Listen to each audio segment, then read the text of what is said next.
Атака Путина орешником по Украине. Куда прилетело? Первые кадры ударов. Экстренная эвакуация правительства. Беспрецедентные меры безопасности. Стрельба у Белого дома. Десятки выстрелов в прямом эфире. Штурм правительственного здания и требования отставки, смена власти. Никакого смешения кровей. Украинцы против мигрантов. Протесты в Киеве и заявления о новом поколении граждан. Забыть о вежливости и перейти к языку силы. Уничтожение самолета в России или полное отключение страны от интернета в НАТО призвали к действию. Немцы могут заговорить на русском. Возвращение языка в школы и массовая раздача гражданства сирийцам, туркам и россиянам. Детали. Решение: конец или продолжение? Вспыхнет ли Ближний Восток уже сегодня? И как Трамп сделал Иран американским? Об этом и не только, досмотрите. Друзья, всем привет! Это «Время Прядко». Коротко, четко и по делу о том, о чем говорят в мире. 24 мая на календаре. Спасибо за поддержку, и я начинаю. Десятки выстрелов у Белого дома, экстренные меры и снайперы на крышах. Секретная служба США немедленно закрыла комплекс на локдаун после сообщения о вооруженном человеке, открывшем огонь у Пенсильвания-авеню и 17-й улицы. В результате инцидента 2 человека получили ранения. Звуки начала стрельбы зафиксировали камеры американских журналистов, которые работали на территории Белого дома. Трамп в этот момент находился внутри Белого дома, он не пострадал, стрелок был ранен и задержан. Готовы платить. Россия заявляет о готовности за свой счет привести журналистов, которые не верят в последствия удара по общежитию в Старобельске. Москва накануне заявила, что организовывает пресс-тур для представителей иностранных медиа, аккредитованных в России, чтобы те смогли посетить Старобельский и осветить тему в медиа. В частности, с инициативой оплаты выступили в Госдуме. ЛДПР предлагает оплатить билеты до Старобельска всем европейским журналистам и тем дипломатам, кто ничего не видит. Приезжайте. Посмотрите в глаза родителей, чьи дети погибли под обломками. При этом официальный представитель МИД РФ Мария Захарова попала в скандал, когда критиковала западные медиа, которые, как она утверждает, отказались ехать в Старобельск. В своем официальном канале она запустила картинку конечной заставки из Ералаша с надписью «Все». За что получила? Люди приглашают Захарову на похороны, чтобы та могла посмеяться вдоволь, и что сейчас не место шуткам.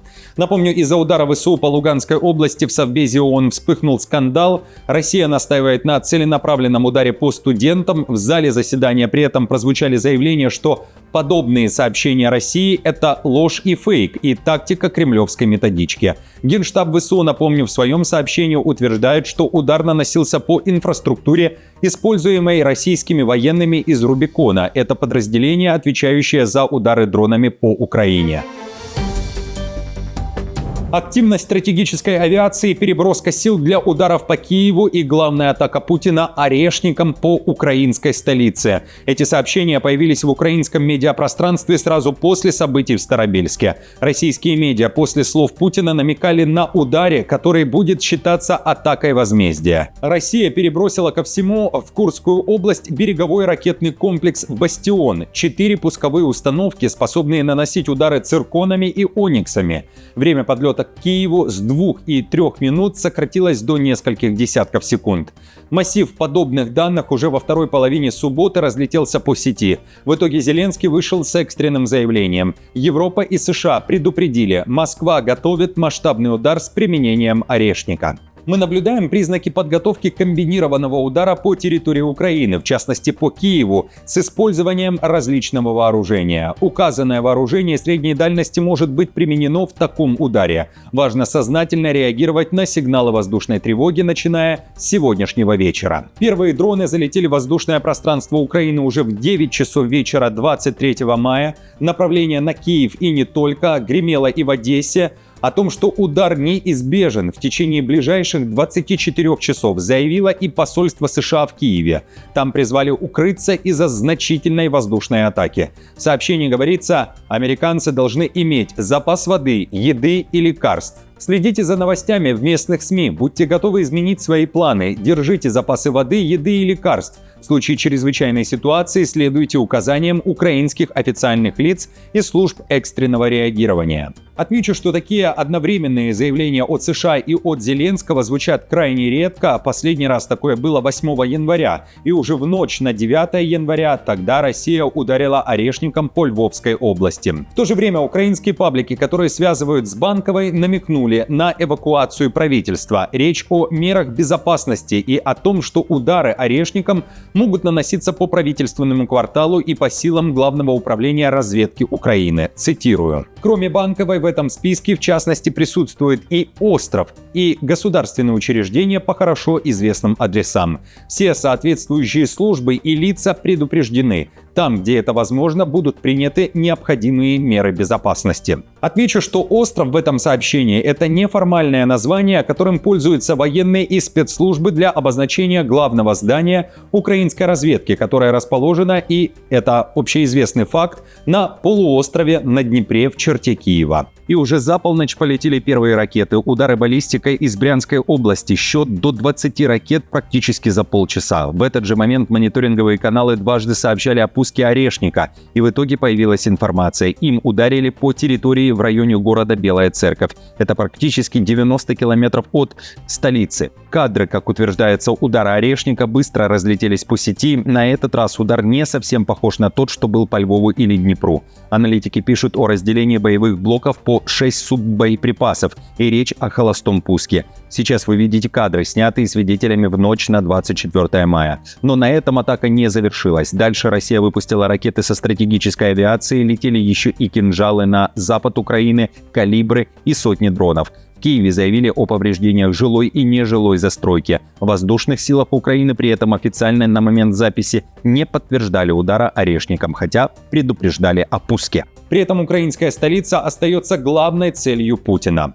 Он требует не только ее, но еще и Одессу. Такие сообщения появились вновь в прессе и в обсуждениях буквально в середине мая. И об этом писало издание Financial Times. Источники, близкие к переговорным группам, утверждали, что если Россия возьмет под свой контроль Донбасс, то расширит территориальные требования. Однако истинные амбиции Путина, скорее всего, по-прежнему заключаются в установлении контроля над всей Украиной по обе стороны Днепра. И весьма вероятно, дальше, вплоть до Киева и ключевого черноморского порта Одесса, сообщили два источника, вовлеченные в закулисные переговоры о прекращении войны. Отмечу, что Зеленский в мае начал активно заявлять, что Россия готовит наступление с севера, а уже вчера, 23 мая, глава Вышгородской районной военной администрации внезапно заявил, что населенные пункты в Киевской области готовят к круговой обороне. Цитирую. Согласно решению военного командования, поставлена задача по подготовке к обороне, в том числе к круговой обороне населенных пунктов Киевской области.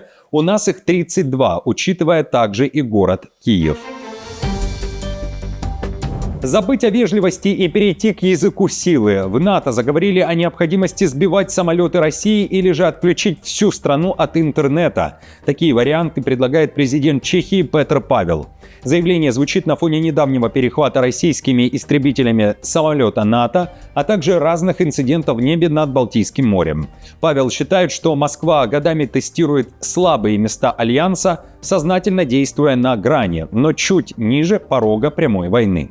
Он предлагает жесткий и асимметричный ответ от отключения российских банков от мировой финансовой системы и ударов по критической инфраструктуре вроде интернета и спутников до уничтожения любых беспилотников и даже самолетов, если они продолжат нарушать воздушное пространство НАТО. По его логике, каждая слабая реакция Запада только подталкивает Кремль идти дальше. Россия, к сожалению, не понимает вежливого языка. Они в основном понимают язык силы, желательно подкрепленный действиями. Если нарушение воздушного пространства НАТО продолжится, нам придется принять решение о сбитии либо беспилотного, либо пилотируемого летательного аппарата.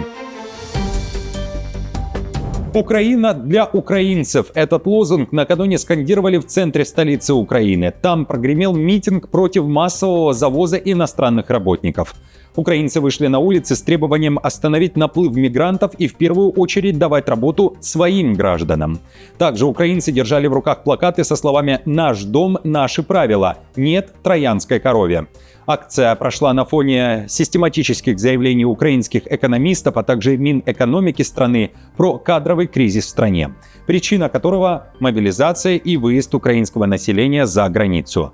При этом крупный бизнес активно проталкивает идею импорта рабочей силы из Азии и Африки.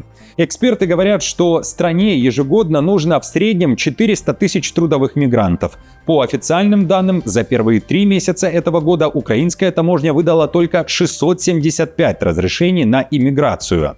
Тем временем в офисе миграционной политики заявляют, наплыв мигрантов еще впереди. И смешение рас украинцев с индусами, бангладешцами, вероятно, не избежать. Заявление прозвучало в эфире YouTube-канала «Коммерсант Украинский». Я уверен, что люди будут сюда ехать. Самое главное, чтобы эти люди, которые к нам сюда приезжают, чтобы они были законопослушные, чтобы они платили налоги и в перспективе становились частью нашей политической нации. Я уверен, что подобным путем будет идти почти весь мир.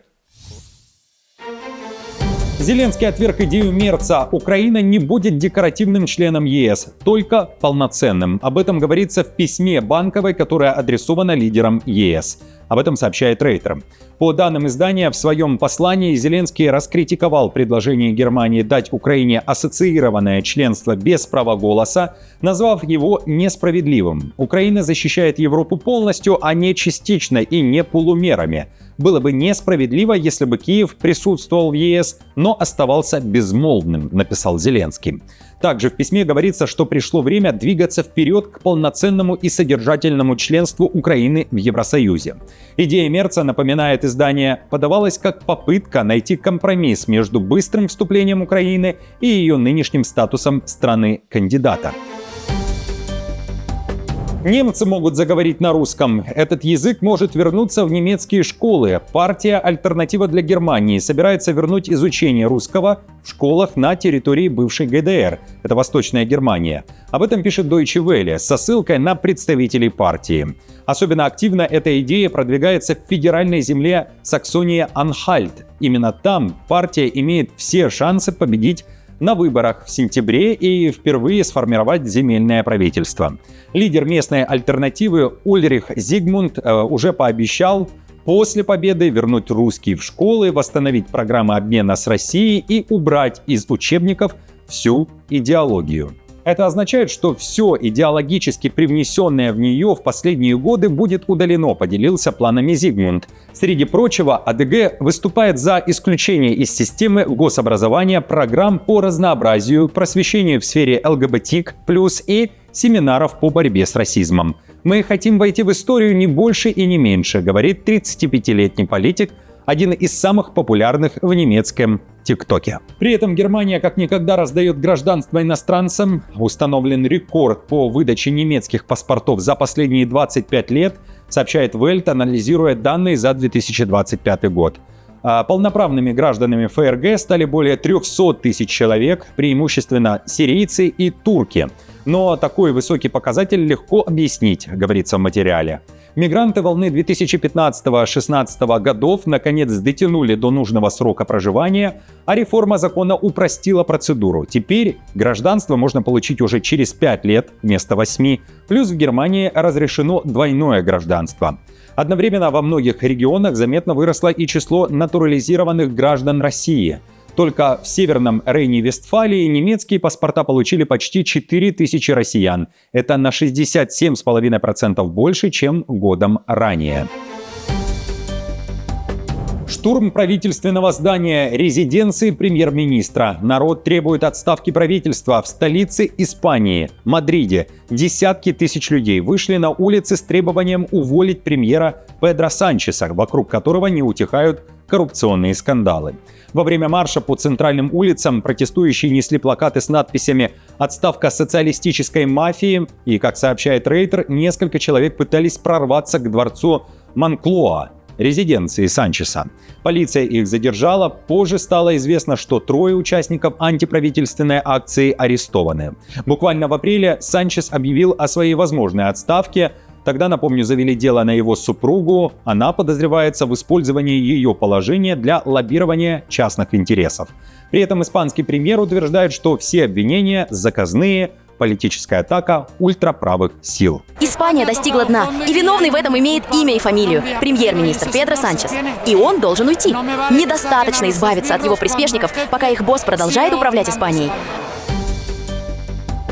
США резко повышают ставки против Кубы. Вашингтон, по данным Financial Times, требует убрать президента Мигеля Диас-Канеля как условие любой сделки с Гаваной. Фактически речь идет о попытке смены власти под давлением санкций и военной угрозы. По информации издания, Белый дом добивается отстранения Диас-Канеля в рамках возможного соглашения с Кубой. В Вашингтоне считают, что это станет символическим разворотом политического курса острова в сторону, удобную американским властям.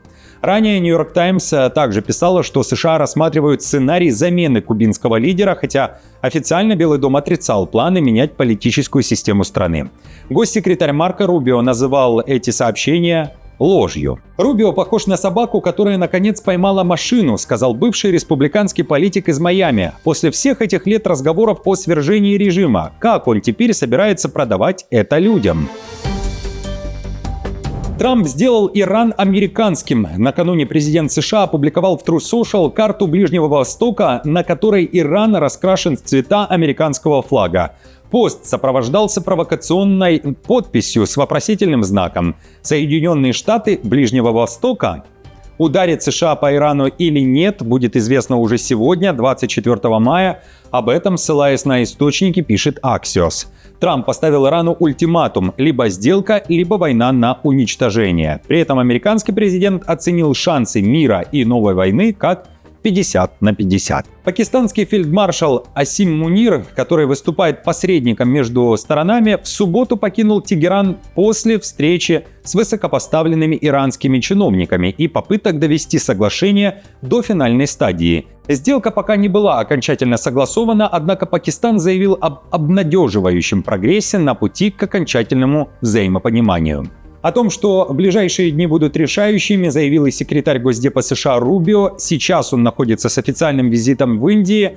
Отвечая на вопросы журналистов, Рубио отметил некий прогресс в переговорах с Тегераном. Однако, по его словам, прямо сейчас новостей по данному вопросу нет. Также он напомнил, что требования Вашингтона остаются неизменны. Трамп не согласен на уступки. Иран никогда не должен получить ядерное оружие. Пролив должен быть открыт без каких-либо пошлин. Они должны передать свой обогащенный уран, свой высокообогащенный уран. Мы должны решить этот вопрос. Мы также должны решить вопрос обогащения. Это неизменная позиция президента. Друзья, на этом все. Спасибо вам большое, как всегда, за поддержку. Напомню, мне будет приятно, если оставите свой лайк, комментарий, сделаете репост этого видео, а завтра, если на главное вам не высветится мой выпуск, то найдете его вручную. До встречи!